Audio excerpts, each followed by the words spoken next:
What's going on, everyone? Welcome to another episode of the Daily Rage Quit. I'm your host, Weiss, and of course, alongside me, the one, the only, Steelman. What is up? And everybody, today's episode is the top 10 gameplay moments in the newest Last of Us 2 gameplay demo that we saw this week. So let's kick it off with number 10. At 8 minutes and 52 seconds, we got a new visual representation of the newest infected Shambler. This thing is gross. It is disgusting. It is gigantic, covered in armor, and of course, spits out acid so it can burn your eyes and all that stuff. Yeah, nasty looking enemy. Looks like it's got a bunch of tomatoes on its head and they're ready to explode and get you all tomato juicy. Gross. So yeah, but it's cool to see new enemies. That's a cool thing. I'm glad we have something new to look at. It looks really gross. It looks really disgusting. And it just explodes and shoots spores all over the place as they show in the video. Pretty nasty. Get ready, everybody. It's going to be a lot of fun to discover what are the weaknesses of this particular infected and how to get around them, how to attack them, and honestly to see how they go against other enemies, which we'll talk about in just a little bit. And of course, if you didn't catch right after that, the VP of Night Dog gives you an audio file, again, of something that sounds like a big-ass fucking infected monster. We're going to learn more about that probably when we play the game. But get ready. If you checked our last episode, we talked about what it might be. And of course, at number 9, at just around 10 minutes and 34 seconds, we got a chance to look at some weapon attacking and, importantly, kill chains. Steelman, what did you catch there? Yeah, I saw that Ellie was number one, dodging an enemy's attacks, and then when she had her opportunity and sliced him pretty good, she took his machete and stabbed him with his own machete, but then walked away from it with the guy's machete in hand, which means that she could probably then swing that machete and kill a second enemy. So it looks like we're going to get some abilities to kill chain in this, which sounds like it could be cool. It'll help provide some variety to the kills and combat mechanics, and I think that's a nice little spice to this Last of Us 2 that wasn't in the first Last of Us. Absolutely, definitely a lot more fluidity. One other thing in that portion that you must catch when you check it there, we learned about the dodge mechanic a few weeks ago. And if you notice, right at a pivotal moment, Ellie dodges a little too early. The AI actually reacted to that, didn't fully swing the machete at her, and waited for her to complete her dodge to then go in for the strike. But what's really cool about the dodge mechanic is that it looks like it's instantaneous, so you can really react again as quick as possible to make sure you get in however you need to with a stab or a slash. In this case, taking his own machete, stabbing it right in his chest, getting that grotesque noise, and then pulling it out. And hopefully you're right, Steelman, we get some kill chains in there for sure. All right, at number 8, everybody, we're going to talk about pinning enemies at each other at around 9 minutes and 10 seconds. This is really cool. This is the scene that everyone saw where it's kind of like in an abandoned subway almost. It's lit up in red, and we got to see a moment where Ellie threw an object to attract clickers and enemies to attack what looked like the WFLs. Steelman? Yeah, so they're in the subway, like you said. It's all kind of looked like lit up by flares. This is something that we saw in The Last of Us Left Behind, but it only happened in a couple instances where you were able to pit infected against the factions that were there. I guess I can't remember what they're called, but anyways, by throwing a brick in the middle, the infected come out to check it out, and there's your faction, whatever faction it was in this game. It did look like the WF, and I wonder, it looks like they come out there, they start attacking them. But the one thing that was different in The Last of Us, and this goes down to AI again, is in The Last of Us, they had the enemies that would just stay there, even when they're overrun by infected, and just try and kill the infected, even though they're getting overrun. And eventually they die, and then you'd have to fight the infected, which are an easier opponent to fight in that game, in my opinion, if you're using stealth. But here you see the enemies notice that they're getting overrun, they start backing up. They're shooting as they're backing up, and then they retreat up an escalator and leave. Basically, just getting out of there. I think that's cool. It's a testimony to the AI that obviously has improved since the first one. Absolutely. And guys, again, you can catch that around like 9 minutes and 10 seconds. At number 7, this is one of the cool ones. Ropes, mechanics, but more importantly, ropes on enemies. This is just around at 10:34. We start to see that obviously rope mechanics are extraordinarily important in the game, but now they're on the enemies. So now we have a couple guesses of what's going to happen here. Steelman? Yeah, so I saw ropes on several enemies, and it didn't seem like they showed the clips long enough to see if those were an item that you could pick up off of them. They were kind of hanging from their waist. They were red.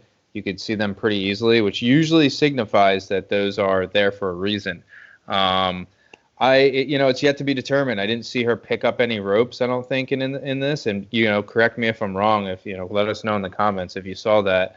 But it raises a couple questions. Will these, ropes be will they be there for specific types of enemies? Will these enemies be able to rappel and climb from different higher elevations in order to chase you or in order to come down and find you? Will that be something we'll see enemies do? It adds an interesting dynamic. Also, will these enemies, their ropes, be able to be destroyed? Something you brought up too. Or will our ropes be able to be destroyed by enemies? These are all interesting questions that are added by this new rope dynamic that we don't really have any answers to yet. All right, guys. At number 6, we have gun visualization, which is really cool. This is from the crafting mechanics, just around at the 1250 mark, where you actually get to see Ellie going in there and actually adding attachments to her guns. You get to see her go in and upgrade her rifle in particular, and it's just something additional, that additive piece that just adds more fluidity. It's not just a wham bam thank you ma'am type of thing. It's something where she's going in and truly crafting. Yeah, they mentioned this yesterday in the trailer, and it just said basically that the weapons will have visual effects, not only physical upgrades to the weapons, but visual. And you see her mounting a scope, and that was kind of a cool thing. Although if you've ever mounted a scope before, it doesn't take 5 seconds like that. It takes a very long period of time. You have to balance it, and it's not that easy. However, it's still a cool mechanic to see in the game that she's doing that. I can't wait to see what other visual effects they come up with, whether it's like the bow or the handgun and the pistol. I think it's cool that they've added suppressors that are Coke bottles, which is actually something you could do and get a little bit of sound suppression out of it. I think that's pretty neat as well. Coming in at number 5, this was a really small but great find here that you don't see too often, where Ellie is not picking up guns, but she is picking up mags. And so what's really great is that, when you're grabbing your gun and you're going around, you're shooting people and you're picking up ammo, you're not just picking up their gun and continuing to go. She wants to hold on to the gun she already has. So it's really cool that you have the option of grabbing the mags that are already there or changing out your gun. But it looks like if you already have that gun, you're just going to continue to reload it. Yeah, I like this. It's just an attention to detail thing for me, really. I mean, like when you play The Last of Us, they go around, they pick up a gun, you pick up another gun, you get the ammo out of it, but where does the gun go? It just, disappears into thin air, right? So in this one, you see her actually go up to a rifle. She already has the rifle. She just takes the mag out, puts the mag in, and then reloads her rifle with the new rounds that she just found. And I think that's just good attention to detail. Again, I think that's cool. I would love to see eventually get to the stage where she picks up the rifle, removes the mag, and just lays the rifle back down, and then does that. But it takes a while. I get it. It's a game where you need to be kind of mindful of your timing. You need to be quick in some cases, so it might not fit. And they probably did that for a quality of life thing for us gamers. So I do understand that not going full realistic on it, but it's still a cool thing to see. All right, coming in at number 4, we want to talk about smoke lingering. More importantly, when she's building out her smoke bombs, what's really great is when she tosses it in either direction. You see it twice throughout the actual demo walkthrough. One particular scene where she is in the hospital hunting around trying to find her way to the steps. She throws a smoke bomb at one of the enemy AIs, and that smoke blows up, leaves ambers, by the way, on the ground, Stillman, which was super cool, but also that smoke is lingering. So this isn't just a poof and, kind of just chill. It is a poof, and it stays for a little bit, just as smoke should react. Yeah, I like that as well. Like it was just really cool seeing that. Like you said, embers on the ground that are glowing, and they see them through the smoke. It just looks really, really awesome and gritty. And then when she's shooting and the smoke comes out of her pistol in one of the scenes, it just poofs into the air and it just sits there. And then she actually moves and goes around, and you could still see it kind of dissipating in the air. And not just immediately kind of be like, it didn't look like a set sequence almost, if that makes sense. It didn't look like it just was shot and then dissipates into the air and it's gone. It looked like it kind of just hung out and did its own thing. And, it was there. It was part of the game, not just a little script. So I don't know. I thought that attention to detail was another one that was up on my list or of cool things to do. All right, coming in at number 3, we have the dogs and scent trails, which was something really cool.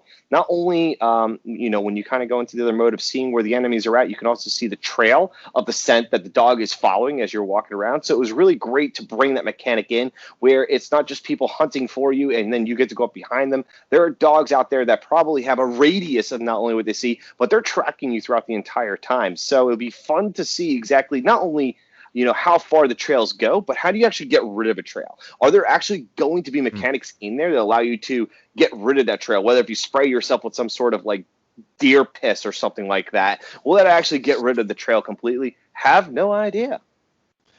Yeah, you hope that the deer piss wouldn't make the dogs go absolutely crazy and be like all on you. I think this is awesome, like, because they kind of foreshadowed this in the first Last of Us when they're walking through a market in this post-apocalyptic world 20 years after the disease has hit, and a guy's selling dogs, and you kind of walk up to him, and he's like, sorry, man, all these dogs are spoken for. Maybe I'll have some next week. And so they kind of like foreshadow that in The Last of Us, and they never had dogs in The Last of Us. They did, but they weren't paired with humans. And it's a natural thing here too, that what's going on where humans, their limitations in scent and sound are bettered by accompanying them with a dog, and basically they've taken a dog and therefore extended their ability to smell and hear things through an animal partnered with them, which is a neat thing. I think it's realistic. It would probably happen in a post-apocalyptic world when you're like you need to hear if there are people around you, and that's what dogs are for. So it's awesome that they did this. I think it's really cool that the dogs have a scent. Now you have a scent trail, and the dogs can pick up your scent, because it doesn't let you just linger in a place and plan your little attack and be safe in one area while you kind of figure out the patterns of the enemies. Instead, you have to actually kind of be aware that this dog is going to pick up your scent eventually, and when it does, you really need to move fast, because dogs move faster than people. So we haven't really seen a part where they release the dog on Ellie yet, and like you see it run after you, and I'm curious to see what that looks like. But it's a cool dynamic. It's a great part. I love this. I love the dog inclusions. So, all right, coming in at number 2, we're going to talk about footsteps. The game has a very strong audio cue, without a doubt, and some of the things that you could hear if you had your headphones. First of all, loud enough, but also if you had really great headphones, make sure you go pick up a quality pair. Is footsteps. Ellie you can hear her. You can hear her through the brush. You can hear her through the water. You can hear her through everything. And from a footstep perspective, we're really interested in how that's going to play in this particular segment of Last of Us 2. Yeah, I'm curious, because it's kind of near the end when she's going after Nora, and she's kind of in the room that's next to where Nora is, and you can hear every single one of Ellie's footsteps as she kind of creeps. And my question is, will this play into other scenes where you're being tracked or people are looking for you? Will they be able to hear your footsteps? And not only here with their snow will they be able to see those footsteps as well. And we touched on that in our last video too, if that's going to be a thing. But yeah, I think it's cool that footsteps are actually audible in this, where you're creeping around. I'm sure they'll be able to hear you when you're running. That's usually a normal mechanic that they have in there. But yeah, I guess we'll find out if there will be some footsteps that the enemies could hear if you're right next to them, or if you're in a loud place or on a loud surface. If they stand out and enemies hear them and then go look for you, but still, even if that's not the case, it's cool to hear that they've added audible footsteps. All right, at number 1, this is probably the most standout moment of the game. We're going to talk about enemy AI and personalities. The enemy AI is unrealistic in this game in like a personal sense, and by unrealistic, they're super realistic. I can't believe how they pulled off such an immaculate way of giving the AI the ability to interact with the environment, interact with attacking Ellie, interacting with each other.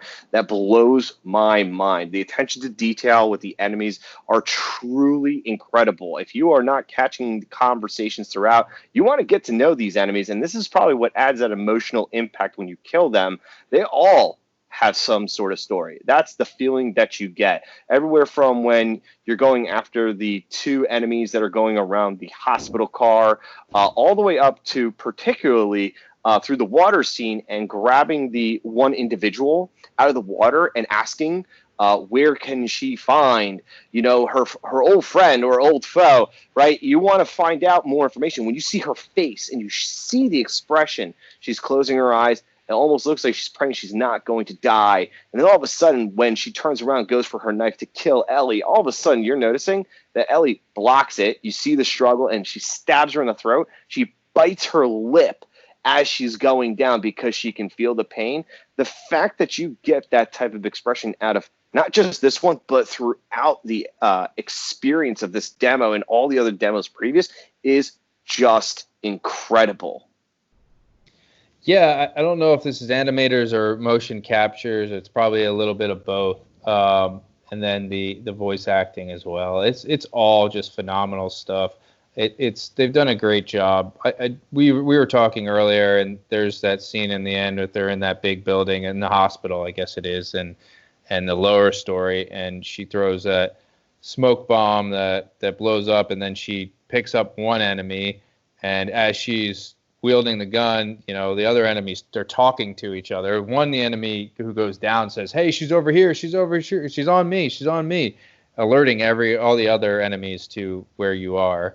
Then when you grab her and her friend's in mid-conversation, and you pointed this out, that she's in mid-conversation, she gets shot in the head, and she not only stops talking, she makes like an awful dying sound and goes down to the ground.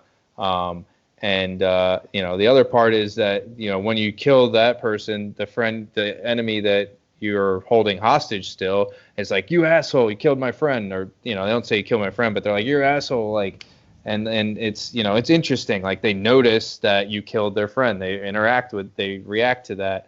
Another thing I saw in that same scene was when you bow the first guy, hit him with an arrow in the head, and the other character comes around the corner, is mid-sentence talking to the guy you just killed, and then she realizes that he's dead on the ground, and she goes, "Oh shit," and she backs up and takes cover, realizing like mid-sentence that he's dead, and obviously she is no longer needs to talk to him. So, but yeah, it's like stuff like that where it's just like very, very cool. It's good. It flows really well. The AI is just very intelligent.